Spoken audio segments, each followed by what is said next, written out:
My name's Mark Bartlett and I'm a carp fisherman. If you want to win matches, your preparation starts at home.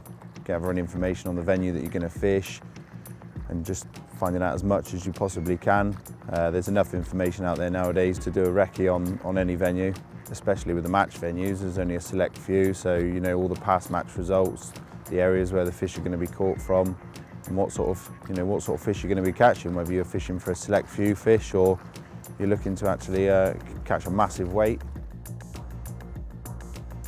If you're going to go and try and fish for, say, 200 fish, then you're going to want some serious gear and some serious bait as well, and you know, tackle to be ready. And if you're fishing for, say, 5 or 6 fish, then it's less important, but you're going to be specialised in what tactic you're going to be using. Again, with the information, you know that whether you're going to be in a good swim or a bad swim, all depending on the draw, especially the watercraft draws. You have a poor draw, and sometimes it doesn't matter how good you are, you're not going to catch what's not there. It's the same in any fishing situation. You know, the better position you put yourself in, the more you'll catch. The peg I'm in at Drayton today is a really good peg. There's absolutely bundles of fish in this lake, and they're hungry. You know, they're very competitive for food, which makes them really sort of generally easy to catch. But if you're in a match, it's not how easy they are to catch, it's how quick you can catch them, and to catch more than everybody else, because they'll be easy for them to catch as well.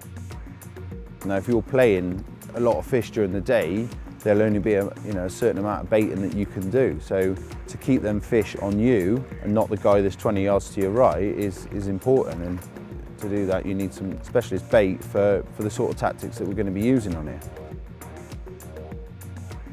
You can't turn up to these matches, you know, ill prepared, because a few mistakes and it's costly. You need to be on top of your game from minute one.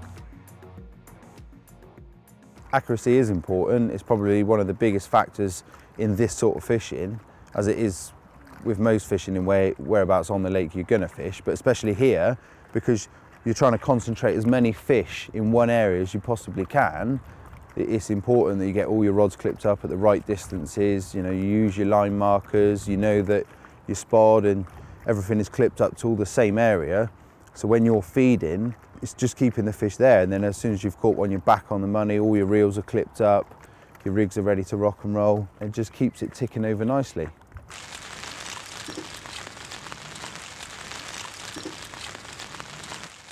The weather today has been quite variable really. One minute it's bright sunshine and the next minute it's actually raining, so that does play an important part, I think. But you know, with the mood of the fish, they're always up and down, and you constantly want to be aware of where the fish are. If you're not catching as many as you think you should be, then you know, try something else. And I've always thought, like, if you think of something, try it, because you'll never be able to change from there afterwards. So if you don't try it, you'll never know. So just stay on your toes.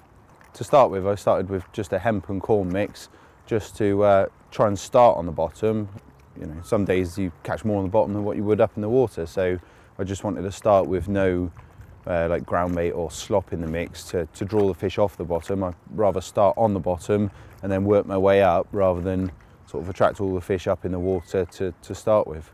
Over the top of that, I want to fish a hook bait that catches their attention. You know, they're quite small fish. You'd feed a big fat carp, say steak and chips, and in here they're like little kids in a sweet shop, so you just want a little snack for them. And sometimes the brightest bait you can get, it just catches their attention, they're just on it straight away.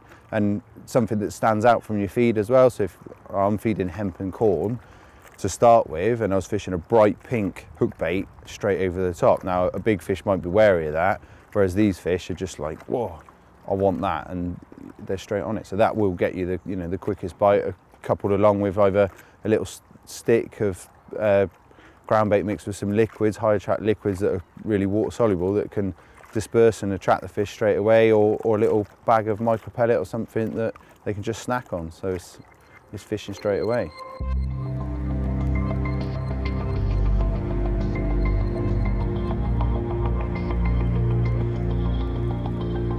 How often you introduce your bait is dependent on the situation, really. Sometimes you can introduce too much bait, and depending on how accurate you are as well. I mean, I like just to do little bursts, and then if you can get it going, just say a couple of spods per fish.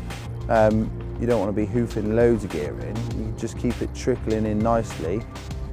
Like I say, it all depends on how many fish you're catching. If you're not catching many fish, then you'll have to work a bit harder to entice the fish into your swim. You know, as soon as you've got your rods out, then get some bait in over the top, and if it rips off and you get a fish, then happy days. You can just repeat the process. It's all about just becoming a sort of a well-oiled machine. You know, you get your rod out, you introduce a bit of bait, next minute you know you've got a bite, you're playing it in, and just repeat the process.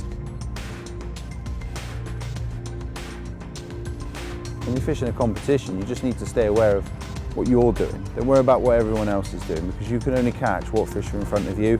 You know, you can't work miracles, so you just got to get on with your competition. Do what you think's right for your swim, and is going to catch you the most fish out of your peg over the course of that competition.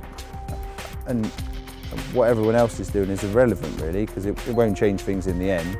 You just need to focus and just keep your head cool, and you know, be determined as well, and just get on with it.